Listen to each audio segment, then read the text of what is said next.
Mensagens que edificam, ministradas pelo pastor Sidney Ferreira.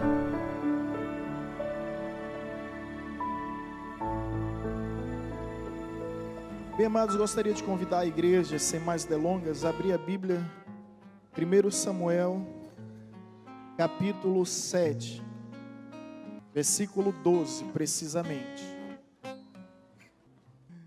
Amém? Todos encontraram? Em reverência à leitura da palavra, eu peço a gentileza de nos colocarmos mais uma vez em pé, para fazermos a leitura de tão somente esse versículo, que diz: tomou então Samuel uma pedra, e a pôs entre Mispa e Sem, e lhe chamou Ebenezer, e disse: até aqui nos ajudou o Senhor. Vamos repetir juntos essa parte terminal. Até aqui nos ajudou o Senhor. Eu gostaria de convidar os irmãos que estão à esquerda a declarar isso para aqueles que estão à minha direita. Vamos lá? Até aqui nos ajudou o Senhor. E agora os irmãos que estão à minha direita, declarar isso para aqueles que estão à minha esquerda. Até aqui nos ajudou o Senhor. Quantos podemos aplaudir a Deus por esta palavra? Amém. Podeis sentar, querido. Ebenezer, até aqui nos ajudou o Senhor. É um costume muito peculiar entre os povos, tanto antigo quanto atuais, desde as eras mais remotas aos tempos mais odiernos. Um costume de erguer um monumento como um memorial de atos louváveis, de atos históricos. Nós temos essa tendência de esquecermos das coisas. Nós sofremos essa dislexia e amnésia, e às vezes esquecemos de tudo que Deus já fez, e tudo que Deus já realizou em nossa vida. Há uma tendência humana de sempre se transportar para o futuro, encher seu coração de expectativas, de perspectivas, de planejamentos, de proposta, de sonhos, de ideais, de meta, mas às vezes é necessário olhar um pouco para o passado. E a Bíblia nos vai ensinando isso. Em Isaías 46, versículo 9, diz: lembrai-vos do passado e da antiguidade, e saber que eu sou o Senhor, e não há outro Deus além de mim. Olhar para o passado justamente para reconhecer a grandeza de Deus em nossa história, o poder e as maravilhas do Senhor.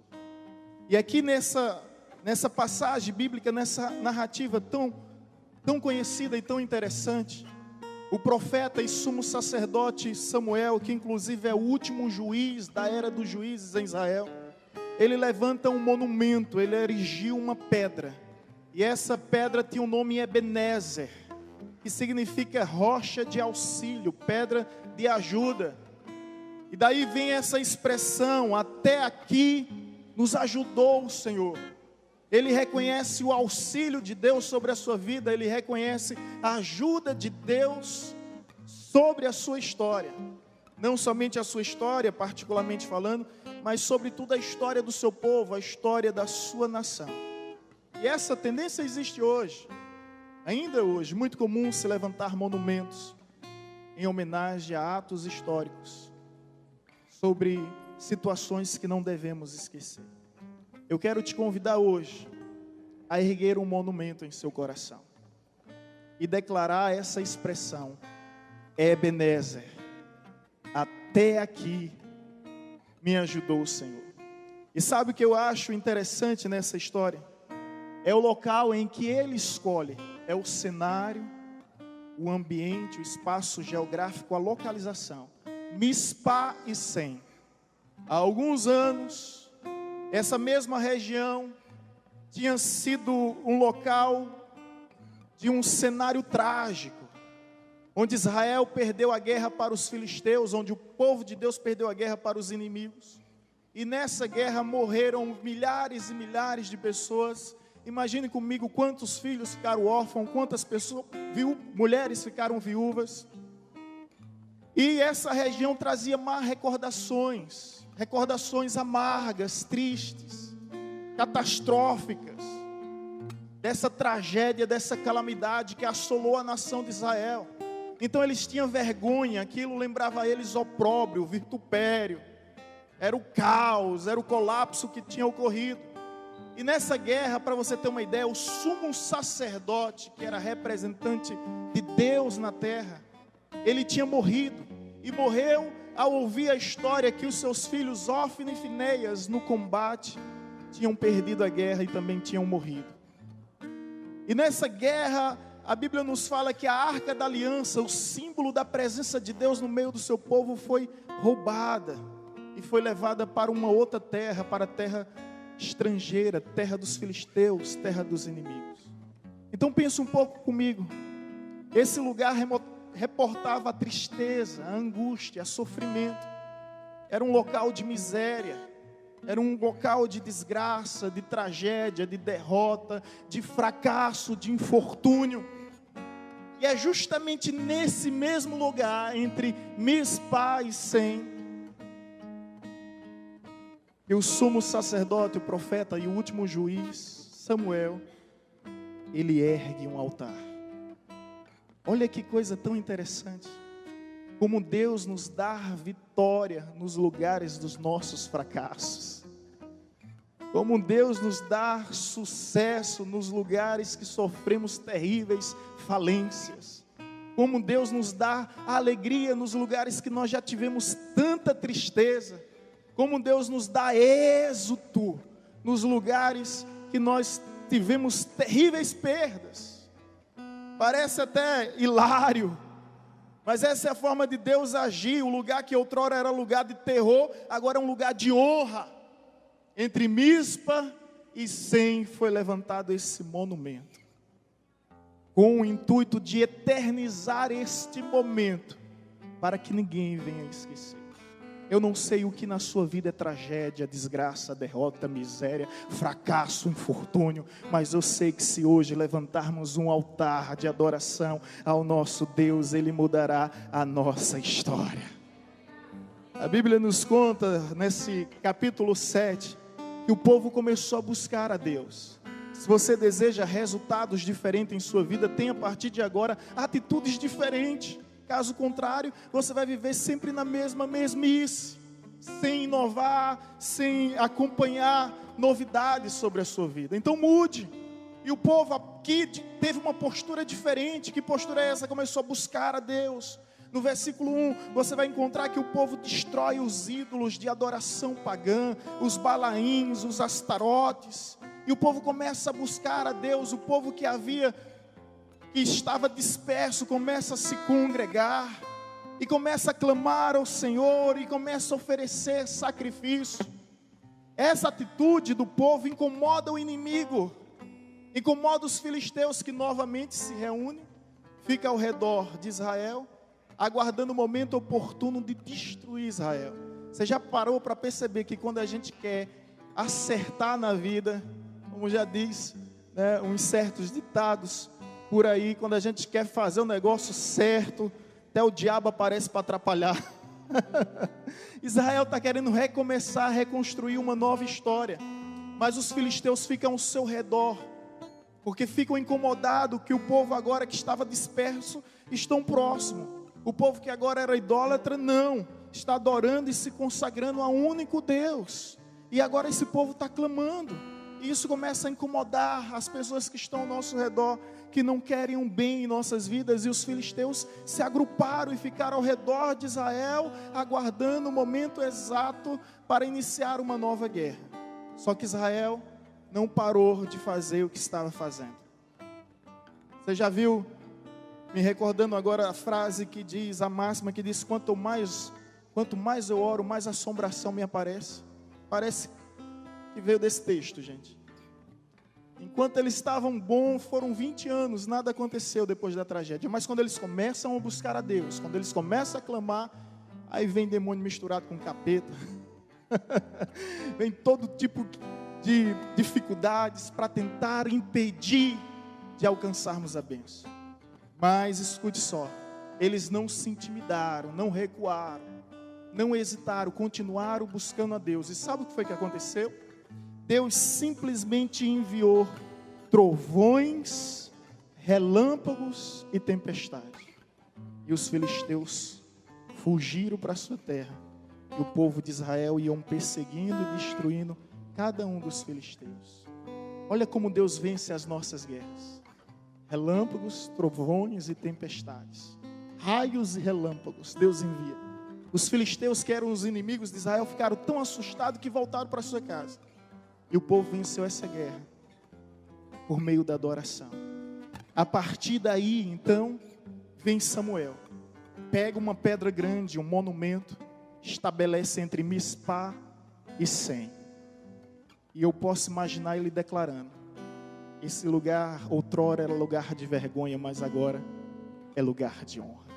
Era lugar de miséria, mas agora é lugar de prosperidade. Era lugar de derrota, mas agora é lugar de vitória. Era lugar de fracasso, mas agora é lugar de sucesso. Ele ergue esse monumento como um diferencial e divisor de águas na história de Israel. E eu gostaria de convidar justamente você, juntamente comigo, a fazer isso.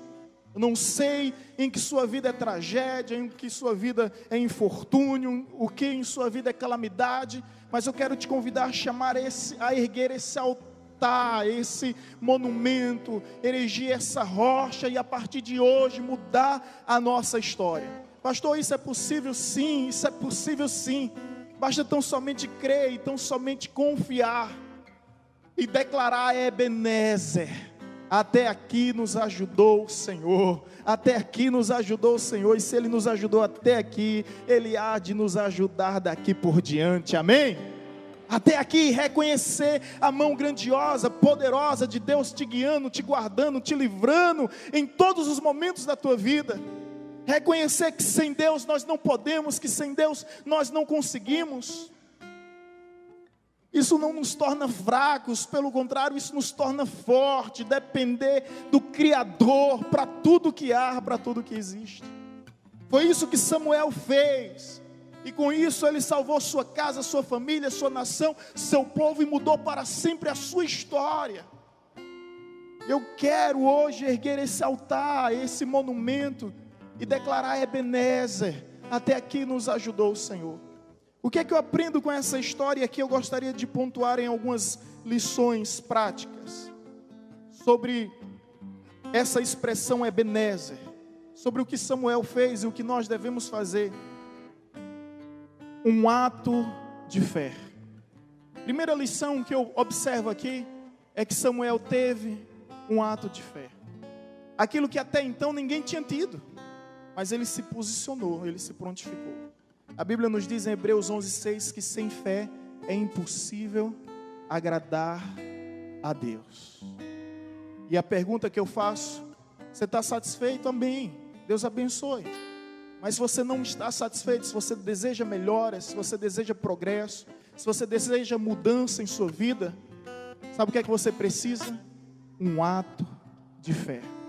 O povo teve o ato de fé a buscar ao Senhor, a se congregar. Teve um ato de fé a clamar e prestar sacrifício e destruir todas as práticas antigas pagãs. Destruíram todos os ídolos. Tiveram um ato de fé. Se você deseja que Deus venha fazer algo por você, você precisa ter um ato de fé. Eu costumo dizer que Deus age mais em reação às nossas ações do que às nossas petições. Quando Moisés está clamando a Deus, olha, observe a situação, do lado o monte, do outro monte, na frente o mar vermelho, atrás Faraó com todo o seu exército, infantaria, cavalaria, artilharia. Meu amigo, humanamente falando, não existia possibilidade alguma. Ele olha para o céu e começa a clamar a Deus, e Deus interrompe a oração e diz: porque clamas a mim, Moisés, não é hora de orar. Como se Deus dissesse: diga aos filhos de Israel que o quê? Marche. O que é que Deus está pedindo para Moisés e para o povo de Israel? Tenha um ato de fé. Foi justamente o que Samuel e sua geração teve, um ato de ousadia, um ato de confiança. Pastor, o que é fé? A Bíblia nos diz em Hebreus 11, versículo 1, que fé é o firme fundamento das coisas que não se vê e a certeza daquilo que se espera. Você não vê, mas você tem certeza. Você aguarda com toda segurança. Isso é fé. Fé sem ação é superstição. O sentido da própria palavra oração é orar mais ação. Ou seja, temos que agir, temos que reagir, temos que nos posicionar, assim como Samuel e sua geração fez. E eu vou te dizer uma coisa, querido, olha bem para mim. Deus é movido pela nossa fé. Deus não faz nada sem serem respostas às nossas orações. Você vai olhar isso no Evangelho, repleto de curas, de milagres extraordinários, a partir do momento que pessoas decidiram clamar, a partir do momento que pessoas decidiram buscar, a partir do momento que pessoas decidiram se consagrar. É necessário esse ato de fé, para que venhamos viver um tempo de bonança, um tempo de abundância, um tempo de maravilhas sobre as nossas vidas, amém? Essa é a atitude de Samuel para mudar a história do seu povo, para mudar a sua história. Levanta aquela pedra, um ato de fé. Olhe para a pessoa que está ao seu lado e diga isso a ela: Deus espera um ato de fé da sua parte. Deus espera um ato de fé da sua parte, da nossa parte. Deus espera que você venha agir pela fé, viver pela fé, não pelo que ver, mas pela fé. Um ato de fé. Segunda lição que eu aprendo com essa atitude de Samuel, que aquela rocha, além de representar um ato de fé, representa também um marco de vitória. A partir daquela pedra levantada como um divisor de águas, como um marco significativo para ser referencial e diferencial entre todas as gerações, ela torna-se também um marco de vitória, que a partir dali o povo não vai ser mais lembrado pelas suas derrotas, mas será lembrado pela sua vitória. E nós temos em nossa vida vários marcos de vitória. Um título, olha, nós estamos aqui com o 5º ano da Roda Peão, não é? E eles estão representando justamente isso, um marco de vitória em suas vidas. As medalhas são dadas como marco de vitória, os troféus são dados como marco de vitória. Por falar em troféu, a igreja ganhou esse ano um troféu do campeonato, né, que houve entre as igrejas de Paulo Afonso. Já tem uns anos aí, de 10 anos, eu acho que a gente ganhou 8, perdemos 2. E todos os jogos era goleada. Aí um pastor amigo meu veio perguntar: olha, é tudo da igreja, é? Eu disse: é.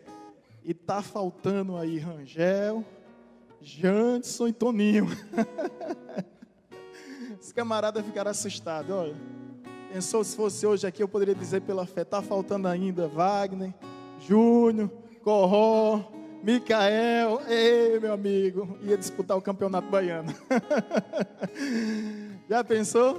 Braz, né? Os troféus são dados como está ali, ó. Se você for ali na secretaria, você vai ver o tanto de troféu que há. Os troféus que existem lá. Então os troféus são dados como um marco de vitória. E outra, depois que foi dado, ninguém toma.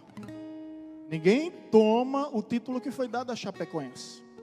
Ninguém toma também o nosso título de 87, viu? Já começou. O título do Flamengo de 87. Eu estava lá na Gávea, vi, ele está lá. Ninguém toma medalha, título, ninguém toma diploma. São chamados marco de vitória. Ninguém poderia remover aquela história. Sabe por quê, irmãos? Olha bem para mim. Ninguém apaga uma história. Ninguém apaga uma história. Ninguém tem poder para apagar uma história. E esse monumento levantado significava justamente um marco de vitória na história de um povo, na história de um homem que escolheu viver o melhor de Deus em seu tempo, em sua geração.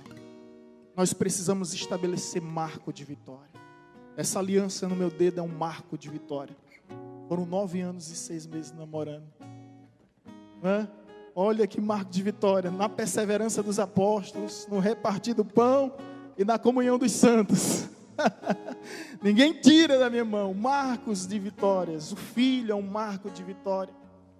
E nós temos que estabelecer esses marcos para que venha, de fato, marcar a nossa vida, marcar a nossa história, porque nós seremos lembrados por isso.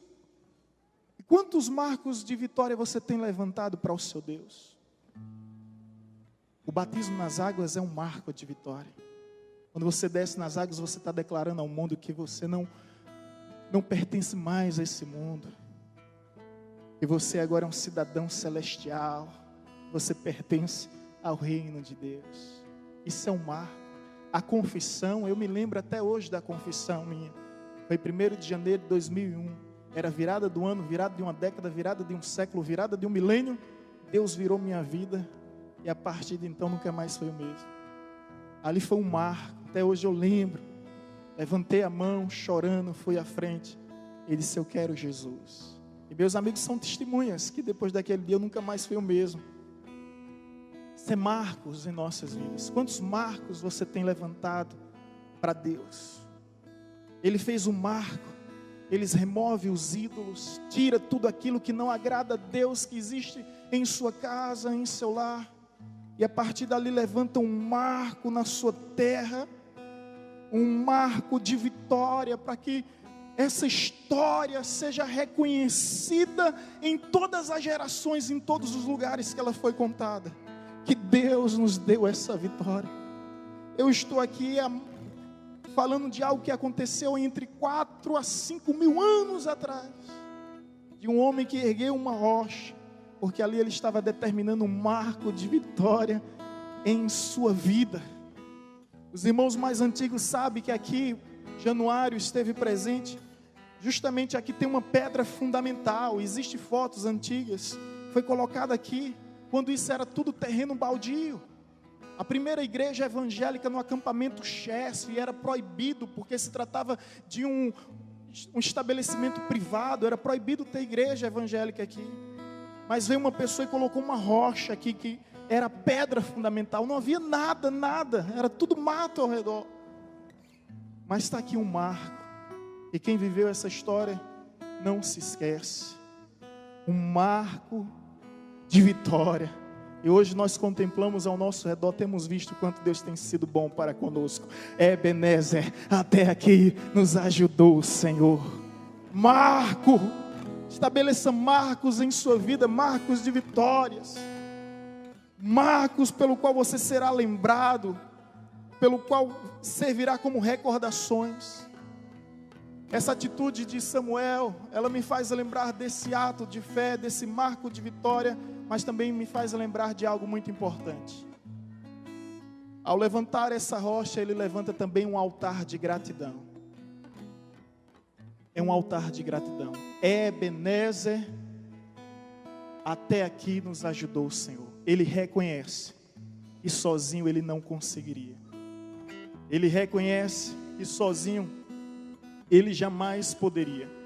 E quão terrível, amados, é uma pessoa ingrata. Imagine quão terrível é um filho ingrato. É um filho que não reconhece o esforço, o sacrifício, o trabalho do pai. E a gente tende a ser ingrato, né? A gente tende a ser mais ingrato do que agradecido. E eu digo aqui que a gente só reconhece o valor dos nossos pais quando nós nos tornamos pais ou quando nós perdemos. E quando a situação muda de lugar, aí a gente começa a perceber quanto trabalho a gente deu aos nossos pais, né? Quanta preocupação nós não demos aos nossos pais. Por isso que a Bíblia diz que o primeiro mandamento com promessa é: honra teu pai e a tua mãe, para que se multiplique os teus anos de vida sobre a terra. Respeitar, honrar. Quantos alunos ingratos, chega o dia do professor, não tem coragem de dar uma lembrancinha para o professor. Graças a Deus isso não acontece na roda peão, mas tem lugar que é comum. Quantos alunos ingratos, que não reconhece o esforço, o sacrifício do professor. Quantos funcionários ingratos não existem? Aprende uma profissão para ser concorrente do patrão. Não é assim? Em Paulo Afonso, essa é uma triste realidade. As pessoas aprendem a profissão para ser concorrente do patrão. A pessoa investe, dá um emprego, dá uma oportunidade, na primeira chance, brecha que há. E aquele que abre uma brecha, o inimigo faz uma festa, viu? Primeira brecha que há, já estão lá, causando oposição, sendo concorrência. Gente, Samuel levanta esse altar de gratidão. Eu venho te convidar hoje aqui a ser grato. Demonstrar gratidão pelos seus pais, pelos seus mestres, pelos seus líderes. Vivemos em uma geração de desobediência aos pais, de insubordinação à autoridade. Uma geração que atrai maldição sobre a sua vida porque não vive os princípios de Deus.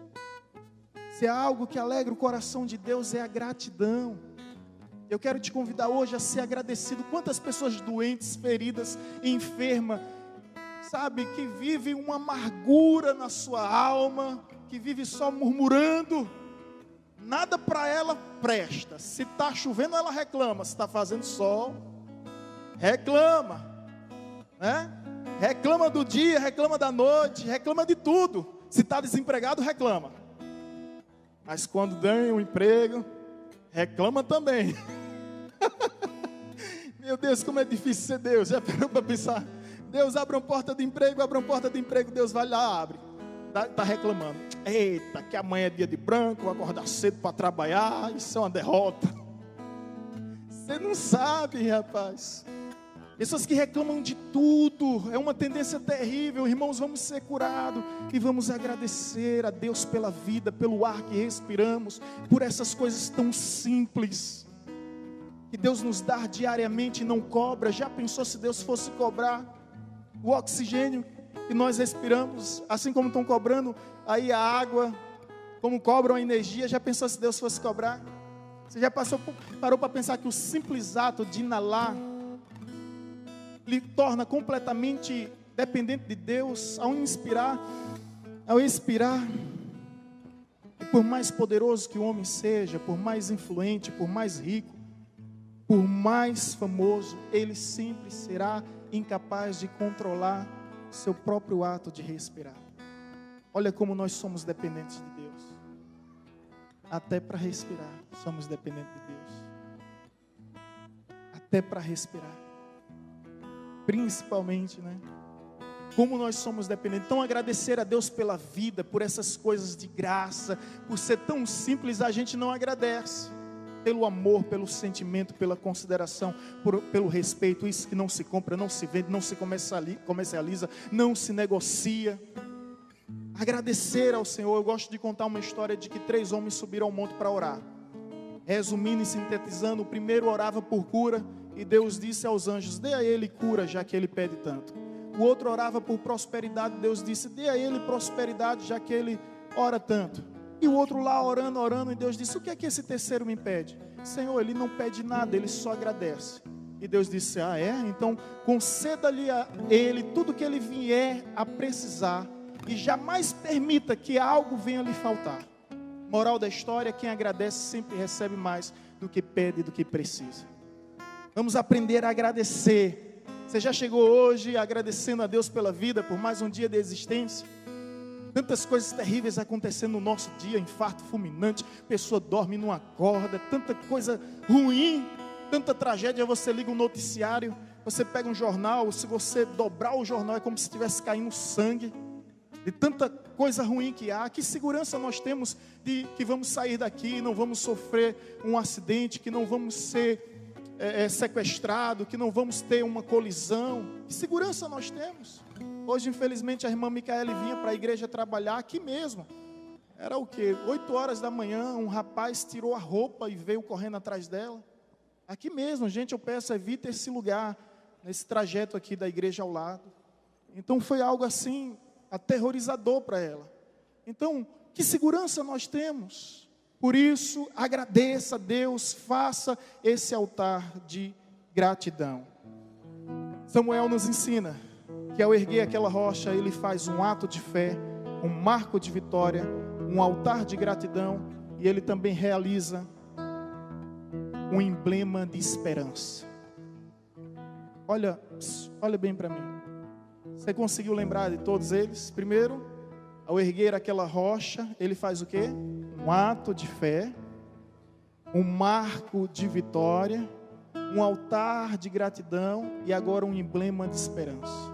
Esperança para aquela geração? Não. Para aquelas demais gerações que ainda virão. Para os filhos dos filhos. Sabe para quem? Para mim.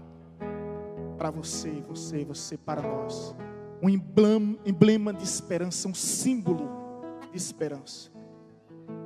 De que Deus é Deus. Que muda vidas, que muda história. E que é poderoso para derrotar os nossos inimigos com raios, relâmpagos e trovões. Que doideira, né, rapaz? Que Deus é Deus, um emblema de esperança para que não venhamos esquecer. Um emblema de esperança para que venhamos viver com esperança. Escuta só. A palavra esperança, ela é uma junção de duas outras palavras. Esperar e confiança. Quando você pega a palavra esperar, junta com confiança, o que é que forma? Esperança. Então esperança é esperar com confiança. Não dá para esperar com confiança em nossos políticos, não dá para esperar com confiança na economia do nosso país, não dá para esperar com confiança dos nossos governantes, mas com certeza dá para esperar com confiança em Deus, e em Deus eu jamais perco a minha esperança. Em Deus eu mantenho firme, viva, real a minha esperança. Nele eu posso esperar com confiança. Haja o que houver, passe o que passar, custe o que custar, aconteça o que acontecer, nele eu posso esperar com confiança. Essa rocha foi levantada, Ebenezer, até aqui nos ajudou o Senhor, para que a gente venha ter esperança que quando as pessoas que a gente espera um socorro, um auxílio, uma assistência, fechar as portas, a gente venha se lembrar de que até aqui nos ajudou o Senhor. Até aqui nos ajudou o Senhor. Até aqui nos ajudou o Senhor. Que nós venhamos ter essa esperança que Ele ajuda, que Ele socorre, que Ele é o nosso auxílio, Deus meu e Rei meu. Não sei que problema, que dificuldade você tem vivido, mas tenha certeza que o socorro vem do Senhor. O nosso refúgio é o Senhor. Ele é o nosso grande auxílio, amém? Quantos momentos na minha vida eu me senti assim, sem saber a quem recorrer e para onde ir, até que me recordei que até aqui o Senhor me sustentou, que até aqui o Senhor me guardou, que até aqui o Senhor me protegeu, que até aqui o Senhor proveu, e daqui por diante não há o que temer, nem a quem temer, que se Ele me trouxe até aqui, Ele pode me levar a qualquer lugar. É por isso que eu não me preocupo com amanhã, porque uma coisa eu tenho absoluta certeza: Ele já se encontra lá, Ele não vai te abandonar, Ele não vai te desamparar, Ele estará contigo por onde quer que fores. Ele estará contigo, estará conosco até a consumação dos séculos.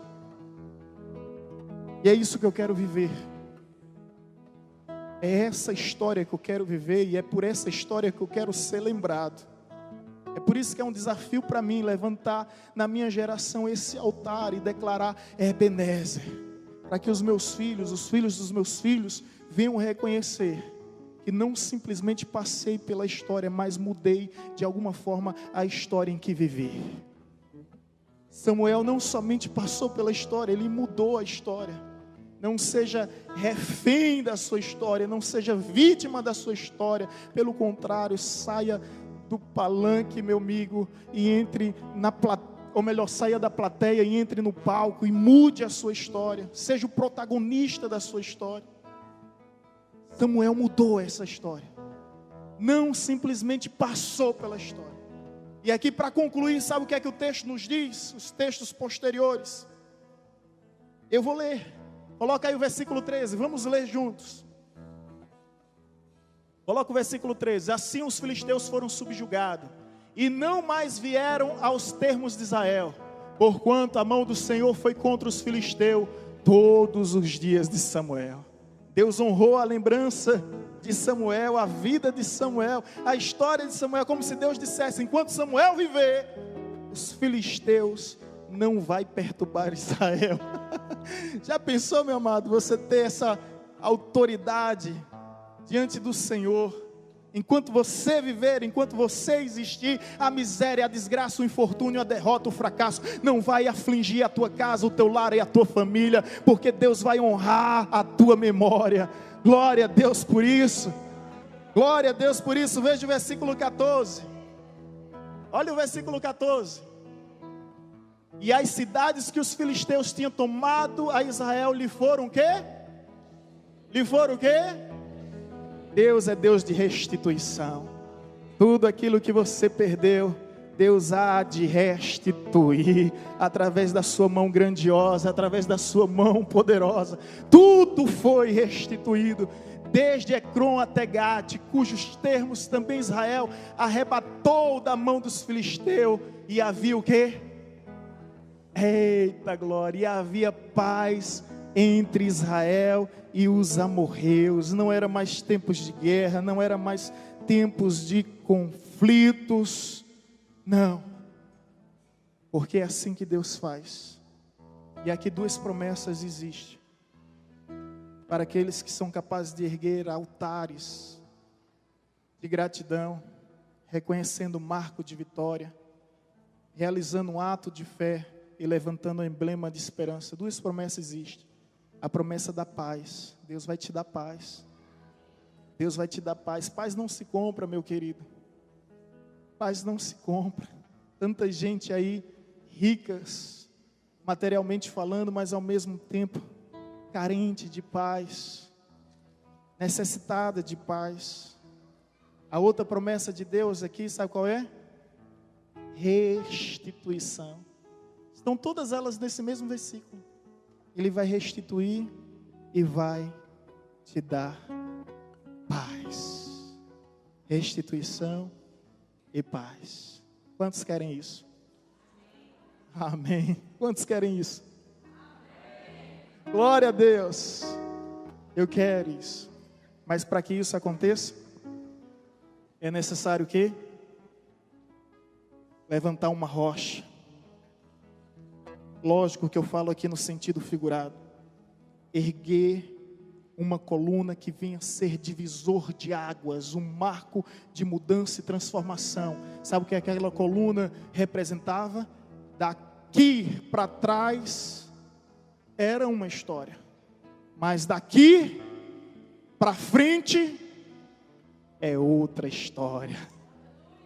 Daqui para trás fomos nós que escrevemos essa história, mas daqui para frente Deus escreverá a nossa história. Aplauda ao Senhor. Digno de honra, digno de glória, digno de todo o louvor. Aleluia. Eu quero te convidar a se colocar em pé em nome de Jesus. E eu quero te convidar a erguer essa rocha e declarar: Ebenezer. Até aqui me ajudou o Senhor. Amém? Quantos estão entendendo? Posso ouvir o amém? Até aqui me ajudou o Senhor. É que de hoje em diante é uma nova história, é um novo tempo. É um tempo de bênção, é um tempo de vitória sobre a sua vida. Esse altar vai ser levantado em você, irmão. Eu não estou pedindo para você sair aí levantando pedra não, tá? Colocando no meio da rua, nem dentro da sua casa. Depois sua esposa ou seus pais vão chegar a pensar que você está maluco e o pastor está ali endoidando. O lugar em que a gente vai levantar essa rocha, sabe onde é? É aqui, ó. É aqui. Nosso coração. E você vai hoje levantar essa rocha e vai declarar: Ebenezer. Até aqui me ajudou o Senhor. Olhando para o passado, lembrando do que está escrito em Isaías 46:9. Lembrai das coisas antigas, desde os tempos mais antigos, que eu sou Deus e que não há outro além de mim. E Deus te trouxe até aqui Ele é capaz de te levar em qualquer outro lugar. Pai querido, graças te damos, louvamos ao teu santo e maravilhoso nome. Abençoamos a tua igreja, o teu povo que se encontra nesse lugar. Que o Senhor venha ministrar em nossas vidas a tua palavra que é tão viva, que é tão real, que é tão poderosa, que é tão maravilhosa. Sim, Senhor, queremos nos colocar à disposição do teu agir, para vivermos esse tempo de mudança, para vivermos esse tempo de transformação, para desfrutarmos da tua paz e, sobretudo, recebermos a restituição que somente o Senhor pode realizar em nosso favor. Até aqui me ajudou o Senhor. Até aqui nos ajudou o Senhor. Se estamos vivos, até aqui nos ajudou o Senhor. Se estamos bem, até aqui nos ajudou o Senhor. Se estamos aqui, é porque o Senhor tem nos ajudado. Até aqui tem nos ajudado o Senhor. Oh, aleluia, louvado seja o teu santo nome.